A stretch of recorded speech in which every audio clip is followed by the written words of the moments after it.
Well, hello, everybody. God, it's been a while. I don't know why, but it feels like it's been 6 months since I've done one of these. And I think it was just last week. I don't know. So much going on. I got it every year. And I'm going to say it again this year. At the end of the summer, I'm going to look at my wife and I'm going to say, Lori, let's promise each other that next summer, we're going to pump the brakes. We're going to slow down.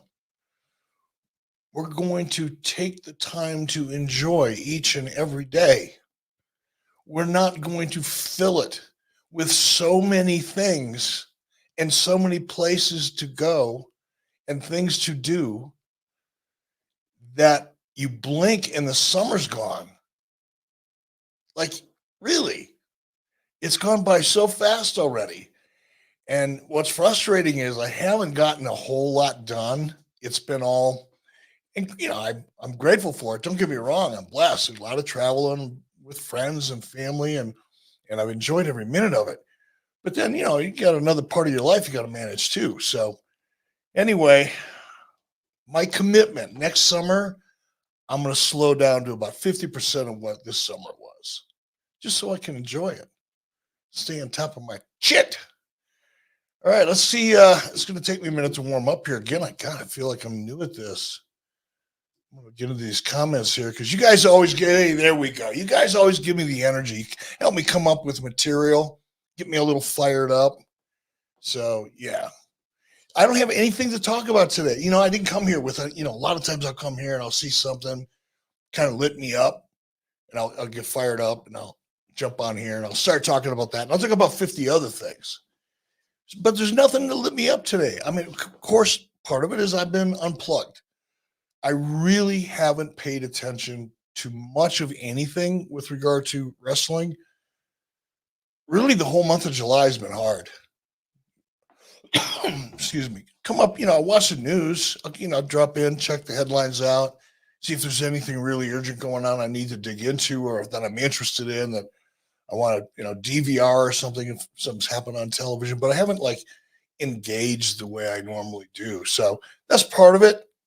Let's see if we got a couple questions here that'll fire me up. And then we're going to go to the news. We're going to pick up some news over at Wrestling Inc.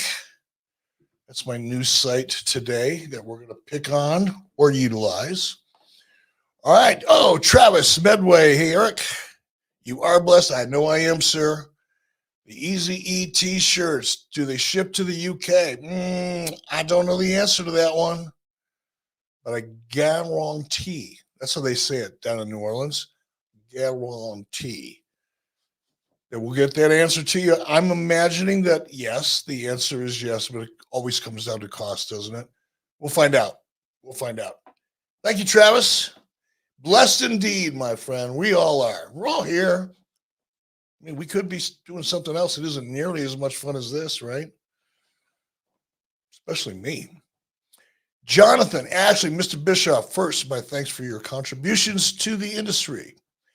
My question is, has there ever been a match or storyline that you thought would be the drizzling shits, but ended up being a hit?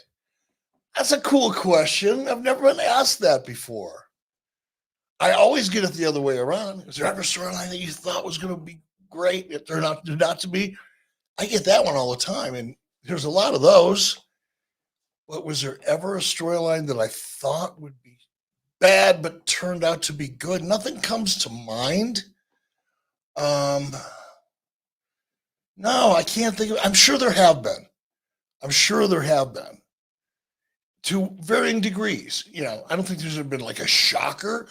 But I'm sure there's been many times that, the first couple times I see a matchup or I see the beginning of a story, it's kind of like, I'm not feeling it. And then, of course, it ends up getting a lot hotter. Same thing happens when I watch television. Like if there's a new series coming out and we hear about it, if there's actors or actresses or directors or writers associated with it that we really are fans of, I know at this point, just because of the way shows are formatted, particularly the high budget stuff, the way shows are formatted and the characters are so rich that it takes at least 2 or 3 episodes for me to begin just to get a sense of the characters. I don't even really start thinking too much about the storyline because Act One, the first part of Act One, is generally just getting familiar with all the characters and the environment and the world, right? There's not a lot of detail with regard to where the story's going until probably the end of the first act, beginning of the second act. But the beginning, especially in 8-episode series, the high budget stuff, like we're watching Outlander. I know it's an older one, but we just got into it. Holy smokes, is that a phenomenal series? Same thing though. It took me 2 or 3 episodes before I finally got to the point where I went, okay, now I get what the hype is about. The thing started out at $10 million an episode. $10 million an episode. That's a big budget. It's a big budget. All right. Well, thank you for that, by the way. God, I hope I answered that question. I just went off on another tangent. I do that all the time. What else we got, Super Dave? Ask-a-bum. Who wins a real fight between Haku and Papa Pump? Oh, gosh, I don't know. I sure would hate to be the guy to break it up, though, huh? I don't know, because the truth about Haku and the perception and the reality and the mythology, I don't know where one begins and one ends. I've talked to so many people, though, that I know don't exaggerate and tell the truth, and I just can't imagine anybody being tougher than Haku. However, Big Papa Pump, let's not forget, as big as he is, as strong as he is, he was an amazing, amazing amateur athlete, amateur wrestler. And that matters. All I can say is I'm just glad I'm not the referee for that one. I'm not even sure I'd want a ticket to watch it, to be honest with you. That'd be a mess. Ugh. Hey, honey, let's go down the intersection and watch some car crashes for fun. Whatever. What else we got? Bobby Kilo Foxtrot 5 Golf Tango X-Ray. Whoa, I haven't used my ham radio speak in a long time. If Ted had not merged with Time Warner, was he close to owning one of the major networks? I think, I couldn't speak to this in great detail, but what I remember working there, all of us who worked at Turner were pretty familiar with the fact that was Ted's goal, was to own one of the big 3 networks. And from what I remember hearing, if I remembered it correctly, he was primarily interested in NBC. I don't know where I heard it, but that's what I heard. And that was his big goal. I think at one point he was into some meaningful negotiations. I don't know how far they went. Again, I'm just hearing this stuff second and third hand, and I may have read it somewhere as well. But there was always strong interest. I don't think they ever got close to due diligence or anything like that, or an offer. But it was always one of his goals. And I think once that goal started slipping through his fingers and Ted realized that was probably no longer in the future for him, I think that's when he started looking at Time Warner in other ways to grow the Turner franchise by merging with a more powerful media partner. Yeah, that's one of those deals I wish that wouldn't happen, right? It's hard to imagine what that world would have looked like, but it sure would have been fun to find out. What do we got, Super Dave? Genovius Mac, let's say the deal for you and the investors did happen. Was rebranding a part of the plan? Would you have all new champions, or some of the people held their respective titles? Yeah, we've talked a lot about this in over some 83 weeks. There was never a tremendous amount of detail to a creative plan. The majority of the effort, the thought, the resources were poured into restructuring the company as a whole post-acquisition. It's like, okay, what do we do with this thing once we buy it? How do we restructure it? How soon can we get into production? And figuring out creative was probably, out of 10 things to do every day, was probably right around 8 or 9. There were so many other things that were bigger priorities because of the time frame we were working in. So we never really got deep into creative. We had a general idea of what we wanted to do in terms of branding, it still would have been Nitro. It still would have been WCW. The look of the logo, like we wouldn't have had that cat's ass logo. I can assure you that would not have happened. But there would have been some, some graphics redesign and things like that, logo redesign. But the show still would have been called Nitro. Still would have been called WCW.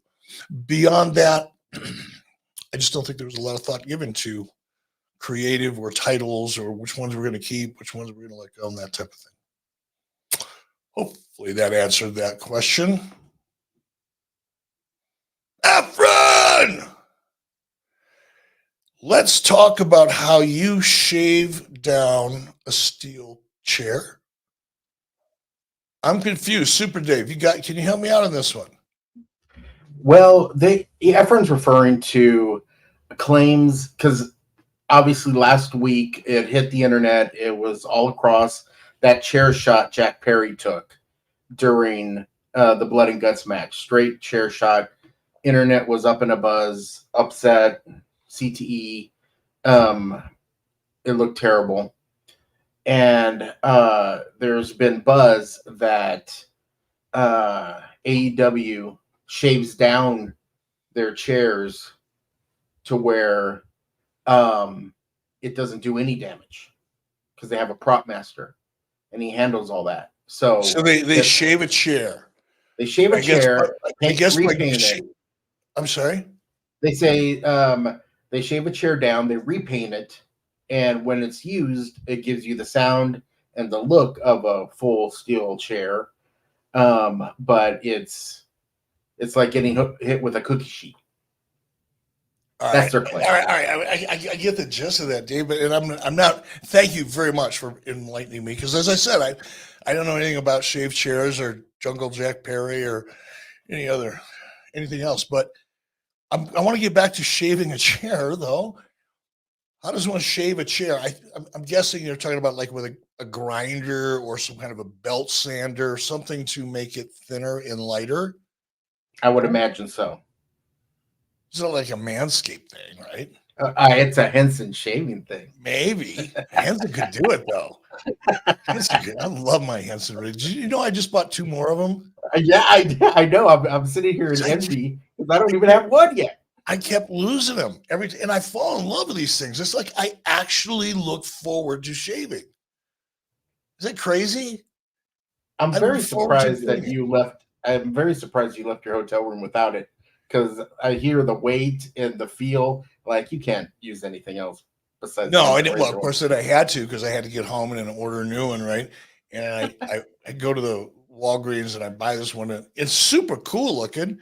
It costs like $28 or something. You get one razor and one extra blade or cartridge, but it looks like a Ferrari. It's like, man, it's a badass looking razor, but it's just a freaking razor. I don't care what it looks like.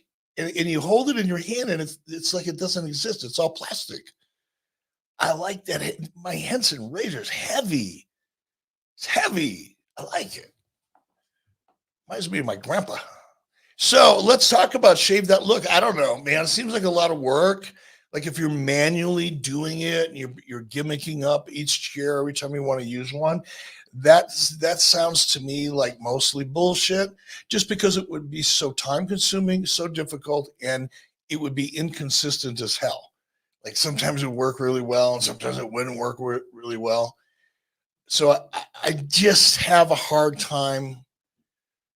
I spent a little time in shop class when I was in high school. I'm just going, I get the idea, but I don't believe that that's an effective way to gimmick up a chair. I could be proven wrong. I do think that there might be or should be chairs that you can buy professionally manufactured from a prop manufacturer that might do that job. Seems like a lot of work, though. Like, why go through all that work for a freaking chair shot? Come up with something else. See, that's the hard part. They do so many ridiculously cool but devastating looking finishes and spots that you become. It's like I had this friend. His name was Danny. I'm not gonna say his whole name, but it started with a G. So I'm just gonna call him Danny G. But no, this is going back in the 60s. So we went like, you know, OG's trying to be cool. I'm just saying Danny G. And every time I would go over to Danny G's house, I'd walk in and it was like, ooh, wow. It was different. We'll put it that way. It had an odor. And I used to dread it because when I first got in there, I was like, oh my God, can I stand this? And after about 20 minutes or half an hour, you go nose blind to it, right? You get used to it. And I think that's what's happening with so many of those big devastating moves in AEW. And this is the risk of doing them. I mean, they are cool to watch and people go, this is awesome. And I mean, it is amazing. It's like watching Simone Biles doing gymnastics, only, in a ring. Well, they're not nearly as good as Simone Biles, but you get my point. That's the analogy I'm making. It's very impressive visually that people can do that crazy shit with their bodies. But when it comes time for something to look devastating and relatable, like everybody can kind of imagine what it might feel like to get hit in the head with a chair, you may not relate to what it might feel like to get hit with some of that other stuff, but yeah, getting hit in the face with a chair is pretty relatable. And maybe they're just running out of stuff that looks devastating. I don't know. But I've never thought chair shots were that. I know people love them. It's because you got the sound. Boom. Well, you only got the sound if it's real, because I guarantee you a shaved chair isn't going to make that same sound. It might go ping, but it's not going to have that same sound that a full metal chair has, like Full Metal Jacket. I don't think so. And that's the other thing, is we've heard those chair shots. We know what they sound like. So if it sounds different than that, I smell a rat. We're talking about chairs. Thank you, Efren. Who's calling me there? Oh, politicians looking for money. What do we got? The video. TV show idea for you. Oh, Kitchen Nightmares version of indie wrestling. Spend a month with an indie helping them get back on their feet. Wait a minute. So the indie comes up, who are we helping here? So we've got, come on, Lewis, help me out here. So we got an idea for an indie themed reality show. Is this where I let an indie wrestler who's down on his or her luck come into my home and I feed them for a month? I'll chime in on this one, Eric. What the hell? Kitchen Nightmares is a show done by Gordon Ramsay. And what he does is he goes in and spends, quote unquote, a week with like a local mom and pop restaurant that is losing money. It's a family business. There's always a pull on the heartstring story. And he brings in his own chef, and they help the cook figure out the menu. He gives the whole place a facelift. And at the end of the episode, he's like, hooray, okay, you're on your own, good luck. And then they do, like, at the end slate is 6 months later, they're up in profits, they're doing great. Oh, so it's like Bar Rescue. It's pretty much that. And you know what? You know what's so fun about TV? All those shows are a variation of one of the biggest primetime reality shows ever. What's the one where they build the houses? Extreme Home Makeover. Extreme Home Makeover. I mean, it's a before and after. You're watching the process and the emotion and all the things that go with it, but it's essentially a before and after with a happy ending. The ideas are always essentially the same. It's just all the little variations. It's kind of like there's only 7 really basic stories that have ever been told. But no, let's go back to this idea. So, okay, this is where my fat ass gets in my truck with my dog, because Nikki comes everywhere with me. So it can be kind of about an old man and his dog, kind of like the backstory. So yeah, we throw my dog. We don't throw my dog. We bring my dog Nikki into the truck with me, and I travel. And I'm driving to some small town in the middle of nowhere. I'm a fish out of water. I get out of my truck. I pull up to this Quonset hut looking building. I don't know if it's a barn. I don't know what it is. If it's an old pump house. but it's the address I was given. I get out of my truck. I look at my dog, Nikki, and I said, Nikki, what are we doing here? Oh, that's right. We're here to help. Okay, come on, let's go. We live to enlighten and to help. So we get out of the truck and we go into the Quonset. You know what I mean by Quonset? Not like Marine barracks looking. Looks like half a beer can laying on the side. So we open up the door, and lo and behold, there's a ring. There's like 22 chairs around the ring. I don't know who that is in the back, but it's scary looking. I don't know if that person's sober or not, but I'm gonna get nervous. So yeah, there's the scene, and I'm here to help. Huh. I'll be damned. That could be fun, huh? I know a guy who knows a guy who knows a guy who's working on an independent wrestling themed kind of an idea. So I may have to run that by him. Good work. Could be fun. Maybe I will get a gig on TV again. Me and Nikki. I love it. All right, Super Dave. I know I'm here to bitch about something. I can't remember what it was. I'll have to go look at the news. Travis Medway, again. Hey, Eric, you probably answered this a few times, but how manic was a Monday back in the day? Would you travel the day before? How would you play the day out backstage? So in the beginning, there was time. I've been listening to too much news. The essence of time and the meaning of time. No, in the beginning, we would go in the day before. Before Nitro became like a really big hit, 95, obviously, when we first started. And for the first probably 5, 6, 7 months, but as we started picking up steam and making a lot more money, it became apparent that if I planned things properly, I could charter a private jet for me and 5 or 6 other people who typically WCW would pay for a first class seat for them. So we were obligated to fly them anyway. And what I would do is I would have Janie Engel, my assistant, she would make a list of all the people that were on TV, and she would look at all the people who lived in Atlanta who contractually had to fly first class, so that I could usually charter a jet and make sure I invited 5 or 6 other people on with me, and it was no more expensive than all of us flying commercial. So I could justify it without looking like an ass and flying around in a private jet, right? Because financially, it actually made sense on paper. And it made even more sense because I would fly back that night and I'd be in the office the next morning, as opposed to finishing up the show at 11 o'clock at night on the East Coast and not being able to get a flight out till 6 or 7 in the morning, not probably getting back into the office till 1 or 2 in the afternoon by the time you get home and change clothes, get back to the office. So it actually not only broke even financially, but also made economic sense. There you go. Now you know. Good question, Travis. Ask a bum.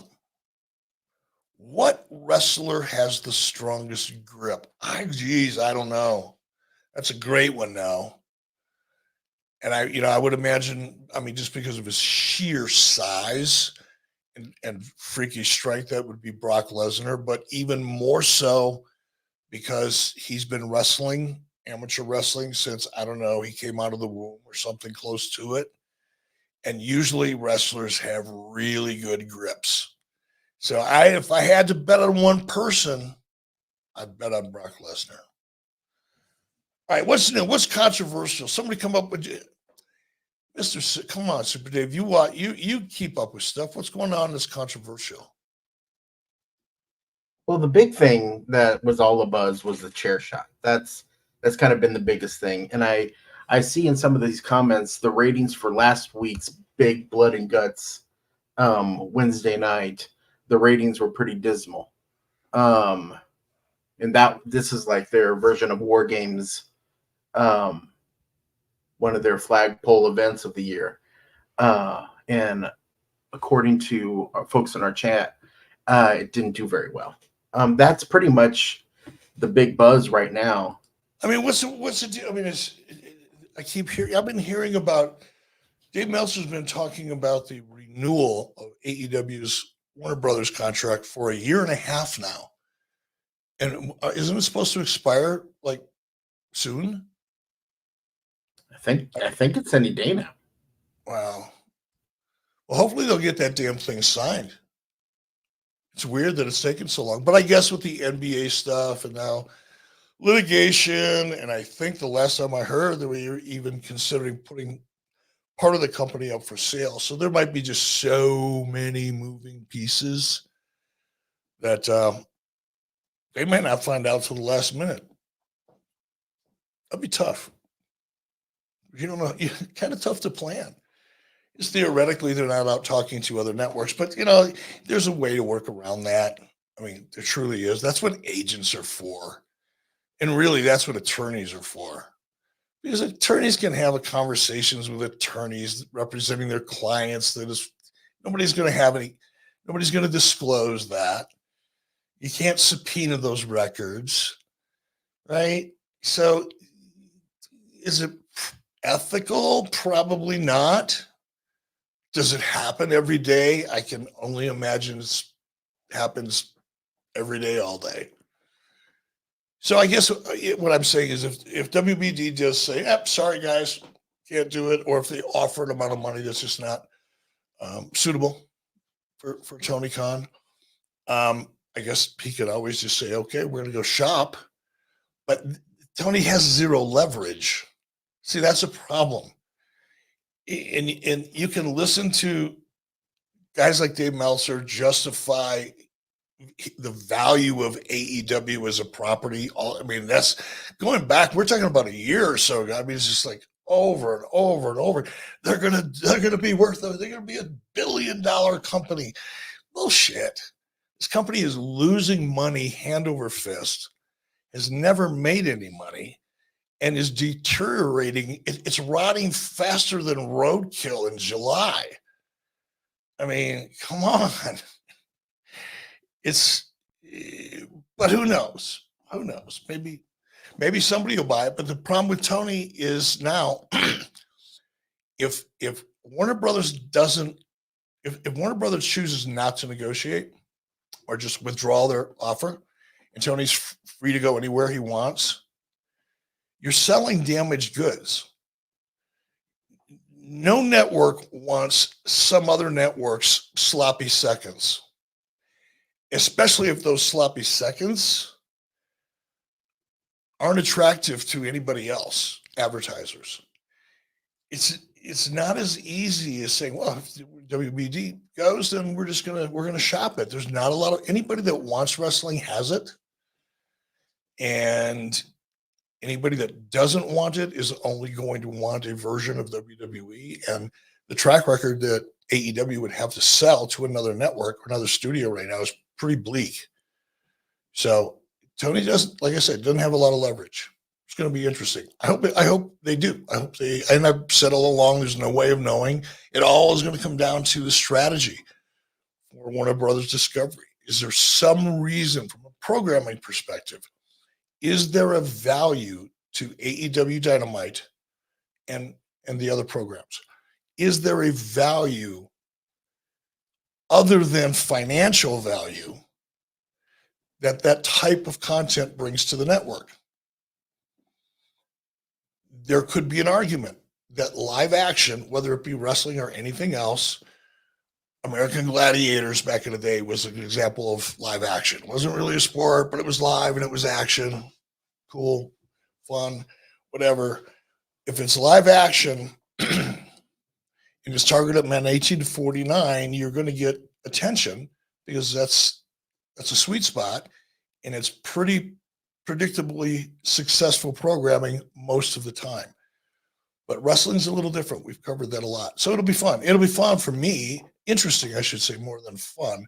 It's going to be really interesting to see how this all plays out. It is a little weird that we're only hearing from the dirt sheet side of things. And of course, Tony Khan is keeping everybody updated with all the wonderful conversations he has with the great leader, Mr. Zasloff. I mean, he's putting him over like he's George Soros or something. It's pretty interesting. But we haven't heard anything out of Warner Brothers, which is not unusual, by the way. Typically in these types of deals, you don't hear a lot of chatter from the principals.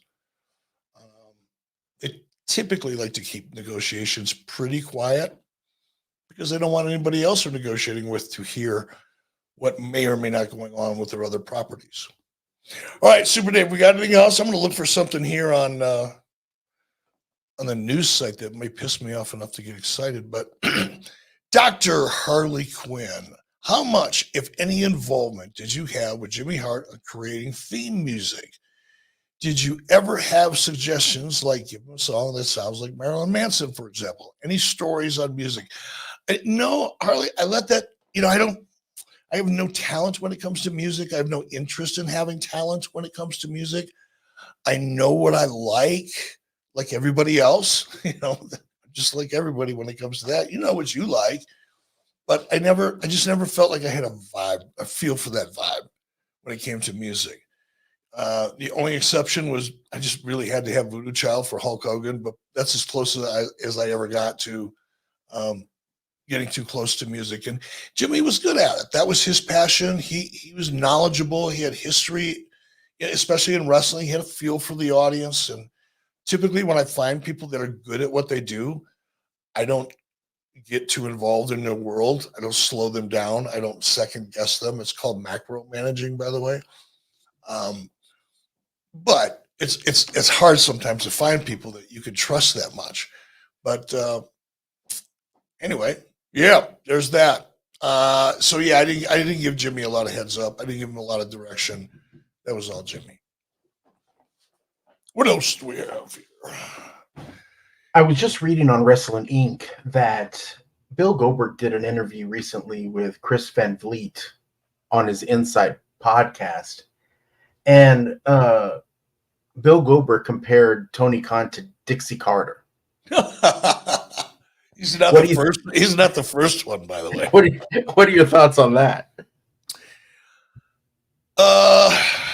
There's a lot of similarities. Well, I shouldn't say a lot. There are several similarities that jump out at me right away.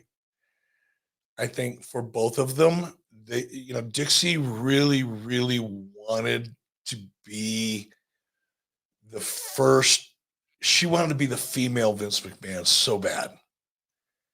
I think, and I'm not saying this is going to sound like I'm making fun of her, and I don't mean that. That's not what I mean. I don't think there's anything wrong with aspiring to be the first successful female executives in professional wrestling. I don't think there's anything wrong. In fact, I think it's cool as shit, right? But when that's like the most important thing, and a lot of other things that should be important in order for you to get there aren't, because you're focusing too much on the perception and the image and what people think of you and perceive you, when so much of your thought goes into that as opposed to figuring out how to get where you want to be, then it's a little tough to deal with. And I see a lot of that with Tony. Tony wants so badly to be considered a Vince McMahon in Vince's prime, or to achieve what Vince did, or Paul Heyman, or probably even yours truly back in the 90s, to be in that kind of fraternity of major league promoters that had a major impact on the industry. And he's never going to be that guy. He's going to be the guy that spent a lot of money in the industry, but he's never going to have that impact. Nobody's going to ever have the impact that Vince McMahon had on the industry ever again, right? It's just not going to happen. Probably very few, if any, people. In fact, I don't think anybody's going to ever do what Paul Heyman did with ECW and have the definitely long-lasting impact. And to this day, it still affects the business that Paul Heyman did. Tony Khan is never going to come close to a fraction of the success of Nitro or WCW. Ever. But he wants to be considered in that category so badly, which is why you see him out in front of everything. It's one of the biggest mistakes Tony made early on, and I saw it coming in the very beginning of AEW. I was under the impression, and Chris Jericho and I are friends, although we don't speak. First of all, I don't spend a lot of time on the phone talking to anybody, to be honest with you. But it's not like we're close friends. We're friendly. Let's put it that way. Very friendly. And when I saw what I saw in the beginning and the way that Chris Jericho was being positioned, I thought, okay, this is in a way using Jericho in a similar fashion. I'm not comparing levels or blah, blah, blah, blah, bullshit wrestling gaga. I'm talking about the fact that Chris Jericho was a very well-established brand at the highest level, obviously. And I thought that AEW was going to really leverage Jericho in a similar fashion to the way that I leveraged Hogan. When I wanted to establish WCW as a player, it was unfair to guys like Flair and Sting and others because they're very, very valuable. But I had to make a big move, something that represented a seismic shift in the industry, and I was able to accomplish that with Hogan. And I really thought that that's what Tony Khan was doing with Chris Jericho.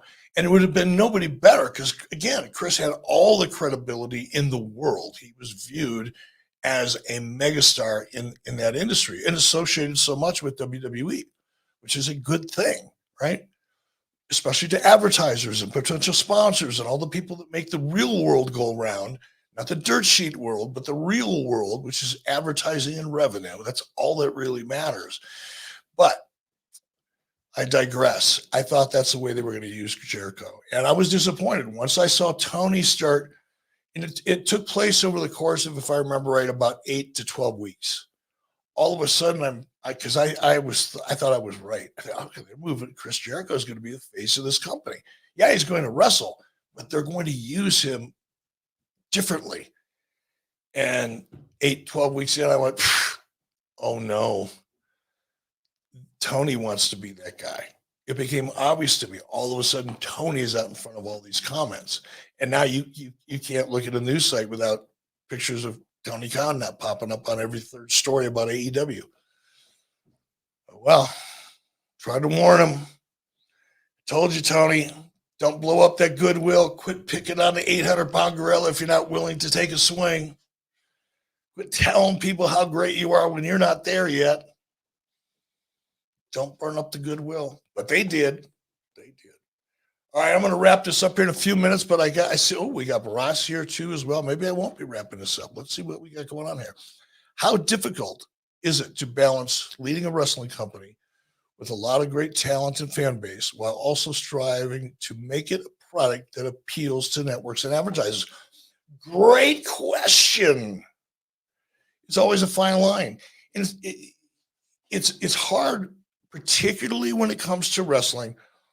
And again, I can speak to this. My partner, Jason Hervey, and I, former business partner, we sat down at a table and, okay, let's come up with an idea. It didn't work that way, but we would create the ideas in our heads. We would develop those ideas on paper. We would take that paper and we would sell a network executive. And then once we sold the executive, we were charged with producing that show. Now, most of the time when you're producing general television shows, you're working with executives that have a lot of experience producing general television and general entertainment, whether it's reality, non-scripted, whether it's drama or scripted, whatever. You're collaborating with network executives or studio executives who have some experience, a tremendous amount of experience. But when you're producing a wrestling show, now you're having to interface with network executives who have no idea about a professional wrestling audience. They don't understand the professional wrestling business, the product, and more importantly, they don't understand the audience. The professional wrestling audience has a lot of the same basic characteristics and instincts as anybody else that watches entertainment. But depending on how long they've been watching, they have been conditioned to accept and anticipate certain elements that is unique to professional wrestling. If you take somebody who's never watched professional wrestling before and you sit them down next to somebody who's really into it, it will be a study in human psychology. I mean, it would be fun to watch that, right? And that's kind of what happens when you're developing a professional wrestling show or you're overseeing one and you're interfacing with network executives that just don't understand why you're doing half the stuff you're doing because it doesn't make sense in their world that they have experience in. So that's where it gets like it's walking a fine line. You've got to realize that, you know, if you're in the professional wrestling business and you're dealing with someone who isn't, but who is savvy in the world of entertainment, you know, you've got to respect their perspectives and you got to hear them out and vice versa. Now, in the right situation, right chemistry, you can learn a lot from each other. A lot. So it can be good or it can make you crazy. Either way. All right. Seth Myers. Who would you have liked to work with in 2006 had you not been fired as a Raw GM? You know, I got to work with everybody. I was really hoping to, you know, I never worked with Undertaker. I guess just from a personal bucket list kind of thing, that would have been fun. But other than that, I worked with everybody that I had hoped to work with. You know, I was really grateful to work with Steve Austin. So I never really worked with Steve in WCW. I mean, I held the microphone for him a few times, but that was fun. Yeah, I can't think of anybody really, man. Can't think. Craig Hensler. There we go. Eric, any thoughts on Freddie Prinze Jr. starting his own wrestling promotion and would he succeed? I don't know Freddie Prinze Jr. I've never met him. I know who he is. I really don't know much about him. I don't know if he's like a genius waiting to happen. I don't know if he's just a wrestling fan with a famous name. I don't know. I hope I've heard this rumor about him starting a wrestling company for a couple months now. So, but it takes time. I hope it's true. Give us something else to talk about and have fun with.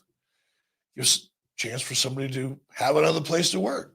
So yeah, go Freddie. Do it, Freddie. I'm not even going to say it. Fenomeno. Fenomeno. Which Attitude Era WWFE wrestlers would you like to have written creative for? Ooh.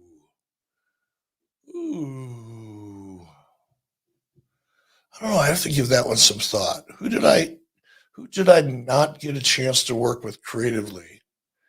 It was in WWF in the Attitude Era that I would have liked to work with creatively. I'm going to throw Steve Austin in there. That would have been, I would have just liked to have been a fly on the wall just to watch how it developed. Obviously, Brock, I mean, come on, just from a professional perspective, just to be able to say you worked with him would be cool given the success that he's had. So, yeah, but I got to work with everybody I really wanted to work with.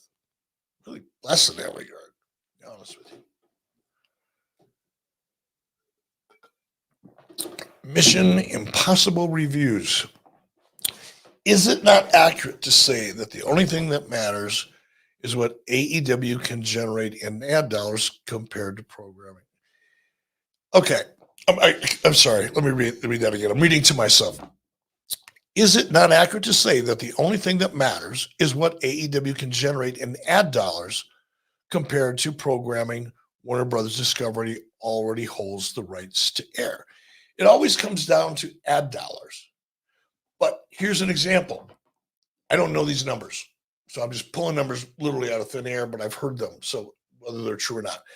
Let's say Dynamite costs Warner Brothers $45 million a year for for the entire year's worth of Dynamite. That cost of the licensing fee for that is $45 million. And let's say that Dynamite generates $50 million in ad revenue. Well, that means they made $5 million, right? On paper, at least.